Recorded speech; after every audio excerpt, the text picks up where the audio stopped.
The Boy Who Never Smiled. The film opens in 1895, Piqua, Kansas, where baby Joseph Frank Keaton is born into a family of traveling vaudeville performers. His father, Joe Keaton, and mother, Myra, perform acrobatic comedy acts, often on the road with magician Harry Houdini. A young Buster, nicknamed after surviving a fall down stairs unhurt, is introduced to the stage at age 3. He quickly learns to tumble, balance, and take falls that make audiences gasp. His father uses him in the family act, throwing him across the stage for laughs. Even as a child, Buster's blank expression, his famous stone face, emerges. A human mop.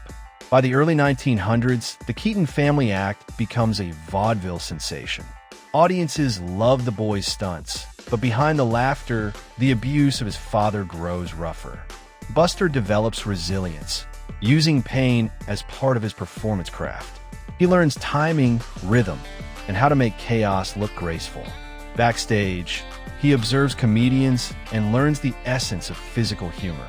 Despite hardships, Buster falls deeply in love with the art of silent storytelling, leaving the family act. As he grows older, tensions with his father erupt. Tired of being treated like a prop, Buster leaves the family troupe in his teens. He moves to New York City, where vaudeville is booming with talent. Unsure of his next step, he meets influential comedian Roscoe "Fatty" Arbuckle. Fatty invites him to appear in one of his short films. This single encounter changes Buster's destiny forever. Discovering the camera. On Arbuckle's film set, Buster is instantly fascinated by the machinery of cinema. He takes apart a camera to understand how it works, his first taste of filmmaking magic. He performs a small role, improvising a fall that astonishes everyone on set. Audiences adore him, and studios begin to notice. Buster realizes that film offers infinite creative possibilities. He decides to shift from vaudeville to Hollywood permanently. A star is born.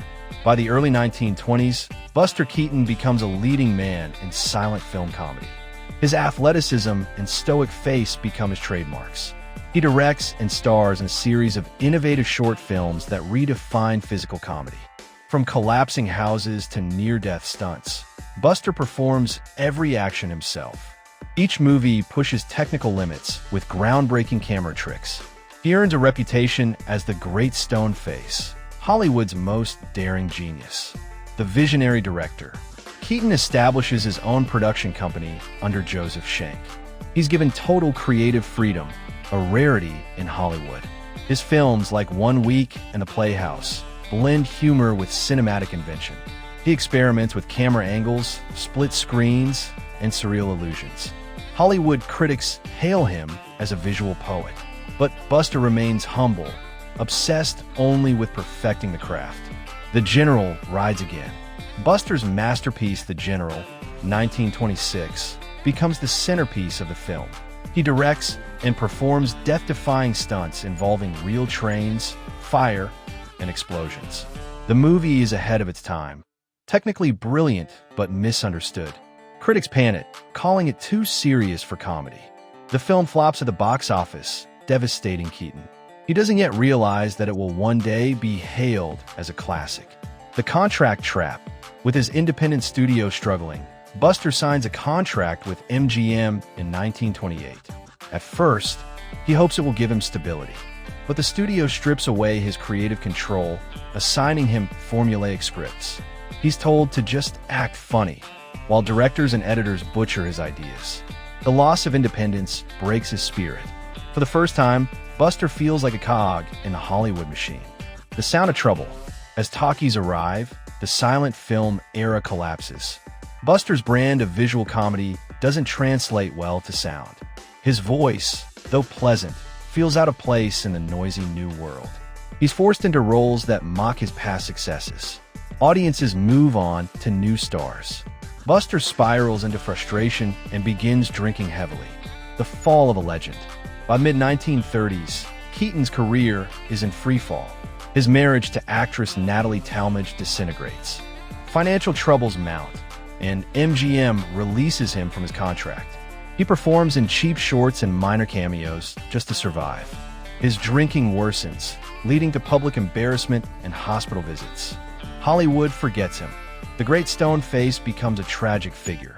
Rock bottom. Buster moves into a small apartment, isolated and nearly penniless. He takes work as a gag writer for other comedians under pseudonyms. His once legendary career reduced to background labor. One night, he attempts to revisit old films but can't bear to watch. The laughter he once created feels distant, cruel. Yet somewhere deep inside, his creative spark refuses to die. A chance at redemption. In 1939, Buster meets Eleanor Norris, a young dancer. Her optimism and kindness revive his broken spirit. They marry, and for the first time, he finds stability and love. Eleanor helps him quit drinking and return to performing small stage acts. They tour together, bringing live comedy back to audiences. It's not fame, but it's healing, rediscovered by Hollywood. By the 1950s, nostalgia for silent film grows. Young filmmakers and critics begin praising Keaton's early work. Television rediscovery brings his old shorts to new audiences. He's invited to guest star in variety shows and retrospectives. Buster, now older but sharp as ever, finds joy in being remembered. His quiet humility wins over a new generation. The Chaplin reunion. In a powerful scene, Keaton reunites with Charlie Chaplin on the set of Limelight, 1952. Two legends from the silent era, once rivals, now share the screen. Buster's subtle timing steals the scene. Chaplin himself praises him publicly. The world rediscovers his genius, and offers begin to flow again. For Buster, it's a poetic full circle. The stone face returns to the spotlight. But now, he performs not for fame, only for the love of art. A new wave of fans. Young directors like Orson Welles and Billy Wilder cite him as an influence. Critics call him the first modern filmmaker. His films are screened at festivals and universities across Europe.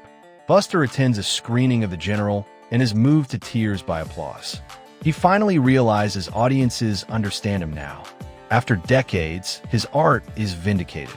Late life, creativity. In his 60s, Keaton continues experimenting with film and television. He directs commercials, short films, and even surreal European projects. He mentors young comedians on physical storytelling. Eleanor remains his loyal companion, always encouraging his curiosity. He revisits old shooting locations, reminiscing about his dangerous stunts.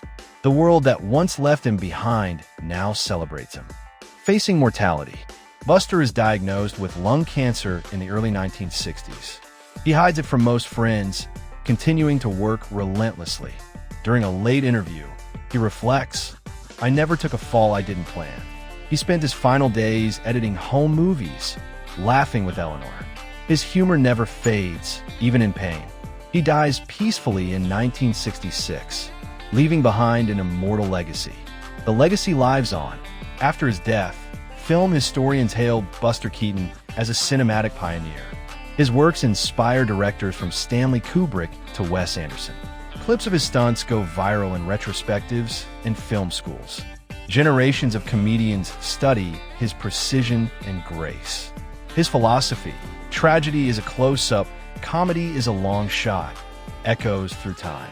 The world finally sees what he always knew, that silent emotion speaks loudest. The dream sequence. The film closes with a dreamlike montage. A young Buster runs across a collapsing bridge, smiling for the first time. Scenes from his films blend with moments from his life. The screen flickers between black and white and color, symbolizing immortality. The laughter of audiences past and present fills the theater. He disappears into the horizon, forever performing. Epilogue: The Great Stone Face. Over the end credits, archival footage of the real Buster Keaton plays. His legendary train stunt from The General is shown in slow motion. A title card reads, "He never spoke much, but he said everything." Modern comedians and filmmakers reflect on his influence. Eleanor's voice narrates, "He never wanted applause, just the perfect take." The film ends with a simple smile, his first and last.